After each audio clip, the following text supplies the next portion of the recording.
We are quite capable of looking after the security of our own citizens.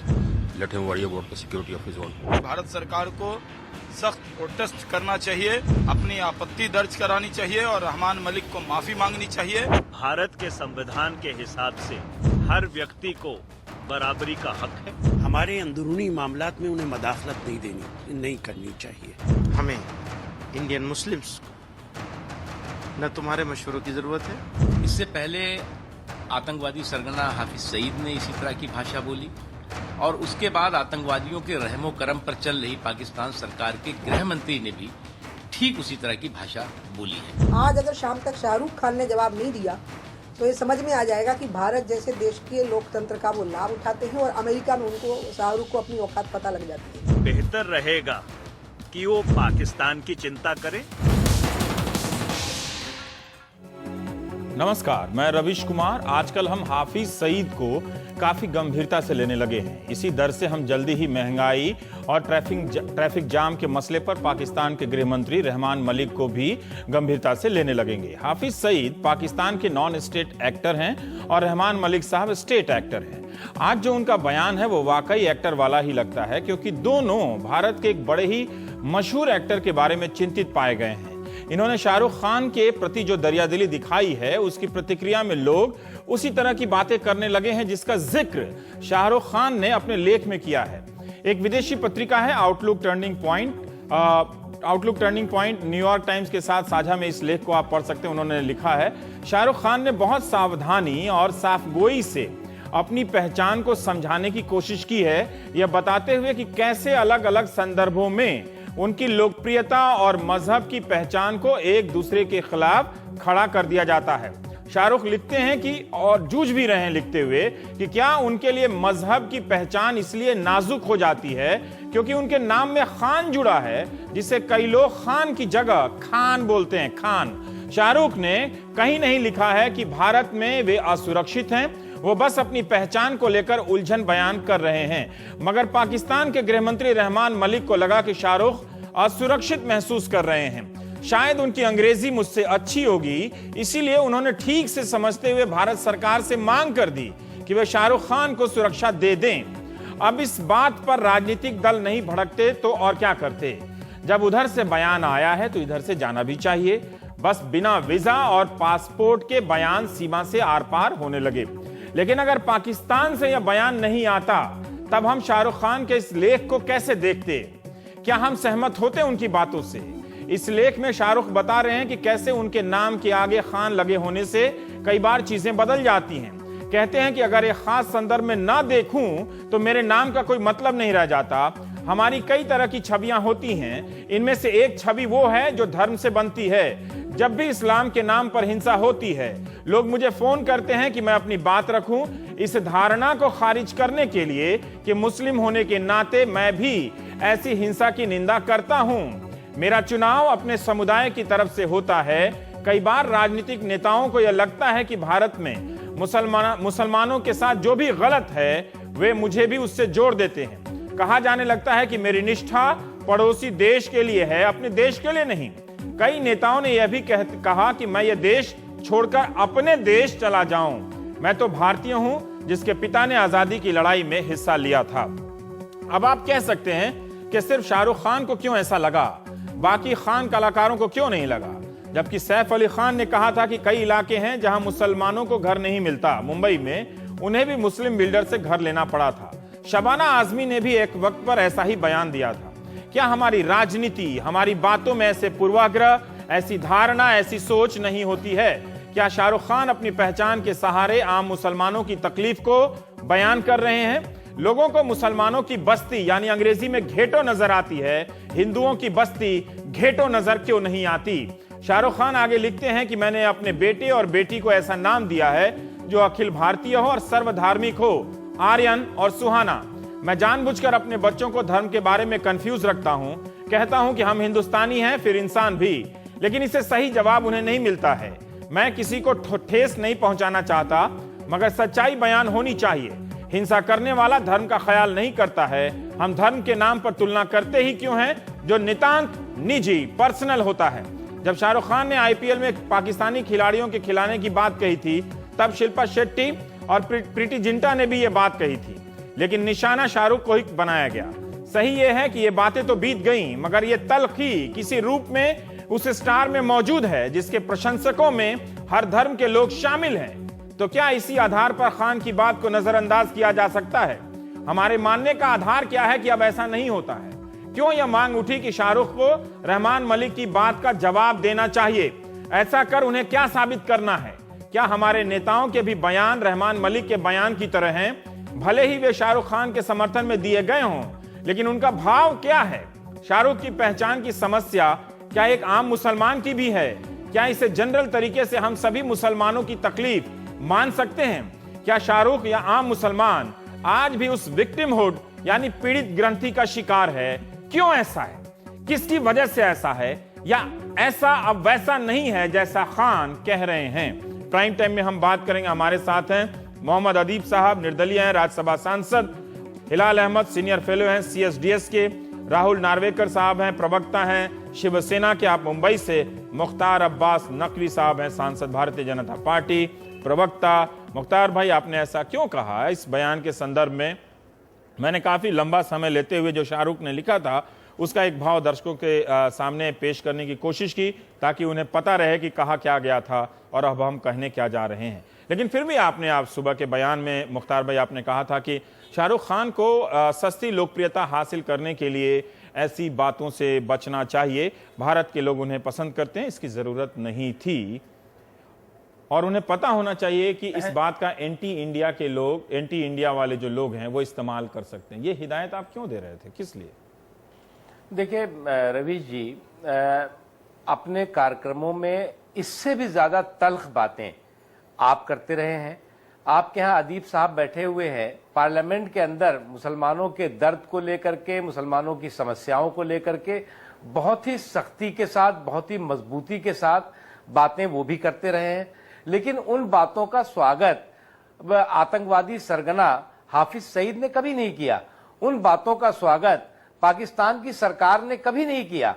अगर इस बयान का स्वागत पाकिस्तान की सरकार करे, इस बयान के बारे में सुरक्षा की चिंता पाकिस्तान की सरकार करे, और हाफिज सईद कहे कि अगर उनको हिंदुस्तान जो है वो सुरक्षित नहीं लगता तो वो पाकिस्तान आ जाए, और उन तमाम बातों के बावजूद भी शाहरुख साहब किसी तरह का उस पर स्पष्टीकरण ना दें, तो निश्चित तौर से जो एक सामाजिक समस्या है उसमें दलितों की समस्या हो सकती है, पिछड़ों की समस्या हो सकती है, अल्पसंख्यकों की समस्या हो सकती है, वो मेरे देश की समस्या है। और मेरे देश की समस्या को हम मिल करके और मजबूती के साथ लड़ करके, मजबूती के साथ अपनी आवाज उठा करके उसको हम हासिल करते हैं। लेकिन पाकिस्तान को बिन मांगी सलाह की जरूरत नहीं है। वो पाकिस्तान जो पाकिस्तान की अपने देश में अपने अल्पसंख्यकों की सुरक्षा नहीं कर पा रहा है, वो पाकिस्तान जो अपने देश में अपनी मस्जिदों में नमाज पढ़ रहे लोग, नमाजियों की रक्षा नहीं कर पा रहा है, उनको जो है वो दहशतगर्दों और बम से गोलियों से मारा जा रहा है। सही है। क्या आपको शाहरुख खान की बातों से इसीलिए एतराज हुआ कि उस पर पाकिस्तान ने प्रतिक्रिया दे दी, उस पर हाफिज सईद जैसे आतंकवादी ने प्रतिक्रिया दे दी, इस बात से आपको एतराज हुआ? या शाहरुख ने जो कहा है वो आपको पच नहीं रहा है, वो आपको लग रहा है कि ऐसा नहीं होता? मैं दोनों बातों के का अलग अलग जवाब चाहता हूं मुख्तार भाई। जी, देखिए शाहरुख खान ने जो कुछ कहा, देखिए पहली बात तो शाहरुख खान हिंदुस्तान के मुसलमानों के न मसीहा है ना रिप्रेजेंटेटिव है। पहली बात तो यह कि इस देश में, मैंने आपसे इससे पहले भी कहा, तमाम तरह के आपके इस कार्यक्रमों में आपने तमाम देश के तमाम वर्गों की समस्याओं को उठाया है।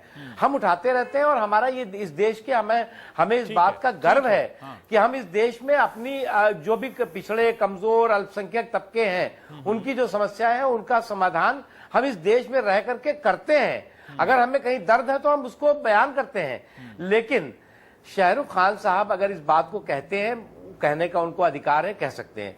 लेकिन हाफिज सईद जैसा आतंकवादी सरगना उनका समर्थन करता है और ये कहता है कि आप पाकिस्तान आ जाइए, आपको हम सुरक्षा देंगे, और शाहरुख खान चुप रहते हैं। मुख्तार भाई, मैं होता अगर और इस तरह का आतंकवादी, मैं ये कह रहा हूं कि इस कार्यक्रम को, आप जब मेरे कार्यक्रम की प्रशंसा में इतनी बातें कह रहे हैं, अगर मैं भारत की किसी समस्या पे कह रहा हूं और उस पर रहमान मलिक रिएक्ट कर दें तो आप मेरे कार्यक्रम को भी ये कहते हुए खारिज करेंगे कि हम जैसे लोगों को इस तरह के कार्यक्रम ना करने चाहिए, क्योंकि आज ये ग्लोबल दौर है, आप यहाँ कार्यक्रम करते हैं और कोई मॉस्को में बैठ के यूट्यूब पे कार्यक्रम देख रहा होगा। नहीं, मैं देखिए, कार्यक्रम जो आपका रवीश जी है वो शुद्ध रूप से आतंकवाद, उसके साथ साथ जो है वो सुरक्षा, और सुरक्षा के साथ सोच। अब मैं तो आपने अपने कार्यक्रम के उसमें कहा, तो मैं तो कहता हूं कि आतंकवाद की खान से शाहरुख खान के सुरक्षा की आवाज उठी है, तो ये आतंकवाद की खान से शाहरुख खान की सुरक्षा की आवाज और कैसे उठ रही है? ठीक है, राजीव प्रताप रूडी और उमा भारती, ठीक है, मैं आता हूं। वो आतंकवाद की फैक्ट्री, रवि जी, हाँ। वो आतंकवाद की फैक्ट्री, जिस आतंकवाद की फैक्ट्री के माध्यम से हर दिन सैकड़ों बेगुनाह लोग मारे जा रहे हैं, जिसमें कि ज्यादातर मुसलमान हैं, वो उस बात का इस बात से क्या लेना देना? हमारे फौजियों के सर काट रही है। हिंदुस्तान में मैं आ रहा हूं आपके पास में एक सवाल का, और आप कह रहे हैं, ठीक है, एक सवाल का और मैं आ रहा हूं आपके पास कि उमा भारती ने कहा कि शाहरुख खान को जवाब देना चाहिए, ठीक है, राजीव प्रताप रूडी ने भी कहा, क्यों देना चाहिए शाहरुख खान को जवाब? क्या साबित करने के लिए देना चाहिए? नहीं, ये साबित, अगर वो चुप हो जाते हैं तो क्या हम मान लेंगे कि वो रहमान मलिक या हाफिज सईद की बातों का समर्थन कर रहे हैं? क्यों देना चाहिए जवाब? नहीं साहब, देखिए रवीश भाई, आपने प्रोग्राम तब नहीं किया था जब उसको हाफिज सईद जैसे आतंकवादी सरगना ने कहा था कि पाकिस्तान आ जाओ। हम लोगों ने भी कोई इस पे ज्यादा रिएक्शन नहीं किया था। हाफिज सईद के बयान के 3 दिन के बाद, 4 दिन के बाद मुख्तार भाई, पाकिस्तान के गृह मंत्री का बयान आता है और उसके बावजूद भी शाहरुख खान चुप रहते हैं। तो अगर वो शाहरुख खान को क्यों जवाब देना चाहिए? तो और खतरनाक मानसिकता है। मुख्तार भाई, क्या कहीं आप भी वही गलती तो नहीं कर रहे जिसकी तरफ इशारा शाहरुख खान ने किया है कि हर बात पर उनसे मुसलमान होने के नाते, खान होने के नाते देशभक्ति का सबूत देने के लिए कहा जाता है? उन्हें क्यों कहना चाहिए? बोलते रहे, रहमान मलिक 70 जगह 70 बातें बोलते रहे, आपने मजम्मत कर दी उनकी बातों का, शाहरुख खान को क्यों करना चाहिए? उनकी चुप्पी को क्यों ये हमेशा सहमति समझा जाना चाहिए? क्यों नहीं ये समझा जाना चाहिए कि शाहरुख खान ने चुप रहकर इस बात का विरोध भी किया है? क्यों नहीं ये दूसरी बात क्यों नहीं समझी जा सकती है? नहीं, चुप रहकर के विरोध नहीं किया, चुप रह के समर्थन भी होता है, पहली बात। दूसरी चीज रवीश जी, पहली बात आप समझिए, शाहरुख खान को अगर इस देश के लोगों ने सराखों पे बैठाला है तो उन्होंने ये नहीं पूछा कि तुम किस धर्म के हो, किस जाति के हो, किस क्षेत्र के हो। उन्होंने एक बेहतर कलाकार को अपने सराखों पे बैठाला है। उन्होंने इसलिए नहीं बैठाला था कि हाफिज सईद उनके साथ खड़ा हो जाएगा, इसलिए नहीं बैठाला था कि पाकिस्तान उसके साथ खड़ा हो जाएगा। आज जो सवाल देश में चिंता का विषय है कि हाफिज सईद जैसे आतंकवादी सरगना के बाद, उसके बयान के बाद भी चुप रहते हैं। शाहरुख खान पाकिस्तान द्वारा इस तरह की बात कहने के बाद भी चुप रहते हैं, इसलिए देश का मुसलमान, अच्छा छोड़िए आप देश के लोग। अच्छा, एक सेकंड, शाहरुख साहब बोल रहे हैं, शाहरुख खान बोल रहे हैं। मुख्तार भाई, थोड़ा सा आपका ऑडियो डिप कर रहा हूं, सुन लेते हैं इनको, आते हैं आपके पास। Once again, the reason for this primarily is, I think some of the people have not even read it and are reacting to comments of people who in turn have also not read it. So I implore you all first to read it, and there will be a copy attached to the statement.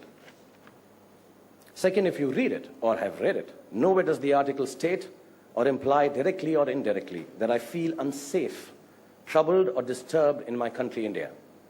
It does not even vaguely say that I'm ungrateful for the love that I have received in the career spanning 20 years. On the contrary, the article only says that in spite of bigoted thoughts of some of the people that surround us, I am untouched by the skepticism because of the love I have received by my countrymen and women. I will paraphrase the beginning and the end of the article to clarify and substantiate my stand. Then there is the image I most see. This is what I have written. The one of me in my own country, being acclaimed as a megastar, adored and glorified. My fans mobbing me with love and apparent adulation. The second part. So I am a Khan, but no stereotyped image is factored into my idea of who I am. Instead, the living of my life has enabled me to be deeply touched by the love of millions of Indians. I felt this love for the last 20 years, regardless of the fact that my community is a minority within the population of India. I've been showered with love across national and cultural boundaries. They appreciate what I do for them as an entertainer. That's all. My life has led me to understand and imbibe that love is a pure exchange, untempered by definition and unfettered by the narrowness of limiting ideas. I continue to write in that article. Sometimes they ask me what religion they belong to. That is, my children ask me. And like a good Hindi movie hero, I roll my eyes up to the sky and declare philosophically, you are an Indian first and your religion is humanity. Or sing them an old Hindi film ditty. To Hindu banega, na Musalman banega, insan ki aulad hai, insan banega. Set to Gangnam Style. This is a joke, so please don't misconstrue the music of the ditty that I've said.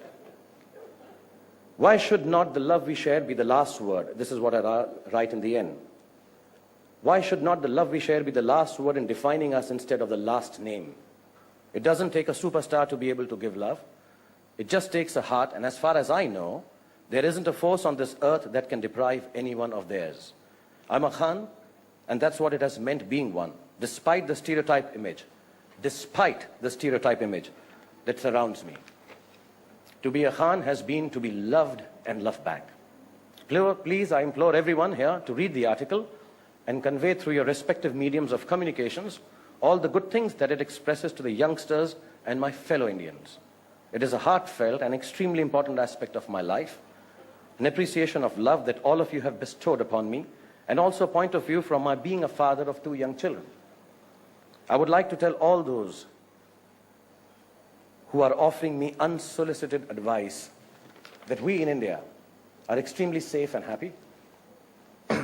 We have an amazing democratic, free and secular way of life. In the environs that we live here in my country, India, we have no safety issues regarding life or material. As a matter of fact, it is irksome for me to clarify this non-existent issue. With respect, I would like to say to anyone who is interpreting my views and offering advice regarding them, please read what I have written first. Also, some of the views that I have been made to read are just an extension of soft targeting celebs and creating an atmosphere of emotional outbursts and divisiveness based on religion in the minds of some. I implore everyone to understand that my article is against exactly this kind of giving in to propaganda and aggressiveness. Let's not be misled by tools which use religion as an anchor for unrest and a policy of divide and rule. I would also like to add here that my profession as an actor makes me liked beyond the borders of my nation and culture. The hugs and love that I'm showered upon by nationalities all around the world make me safe all over the globe, and my safety has genuinely never been a matter of concern to me. And so it should not be a matter of concern to anyone else either. You're all here, educated and patriotic people. We do not have to prove that time and again because of divisive politics of a few. My own family and friends are like a mini India, where all religions, professions, and a few wrongs included, all are treated with tolerance and understanding and regard for each other. I only sell love. Love that I have got from millions of Indians and non-Indians, and stand indebted to my audience in my country and around the world. It is sad that I have to say it to prove it in my own country, which my father fought for during the independence struggle. And that's my piece. And having said all this, I would like to request all of you present here that henceforth ask me questions regarding my next movie, please. The songs that I have recorded, the release date of my film, the heroines I cast in it, the Toifa Awards. India's #1 news app just got even better. Download NDTV's new app. Fully optimized for Retina display. Full screen view. Faster response time. And Sudoku. NDTV's new iPad app. Download now.